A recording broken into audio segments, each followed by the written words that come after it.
जिला बालीगुड़े दिनकू दिन शीतर प्रकोप वृद्धि पाउछि।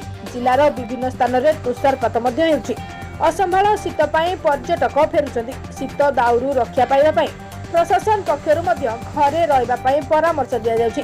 किंतु आज आमे बालीगुड़ार एक भिन्न दृश्य देखाइबु। हाड़ थरा शीत किछि परिवार पाई सहारा पलटि खोला आकाश गछ तल। पेटकू दाना जोगाड़िबाकू 7 जण महिला 3 जण पुरुष सहित 5टी शिशु बालीगुड़ा मिनी स्टाडियम कड़े रोचंती। एही परिवार को साहाय्यर हाथ बढ़ाई फुलबाणी एक समाजसेवी तथा बालीगुड़ा एसटीपीओ मानस रंजन बारिक। आज बालीगुड़ा एसटीपीओ मानस रंजन बारिक उपस्थित रे कमल तथा चाउल डाली एही परिवार को दिया जायछि। एमानकर पेशा हला फूड बिक्री करबा। सूचना अनुसार एही परिवार लोहारा दागा ग्राम रायगड़ा पर के नुआगा ब्लॉक सारंगड़ खेल पड़िया रही कार्य करथिले। शेषे बालीगुड़ा पहुंची 20 दिन है यही खोला आकाश तले रही आसुछन्ति। कंधमाल बालीगुड़ारू निहारकांत मिश्रक रिपोर्ट एसएस टीवी ओडिया 24।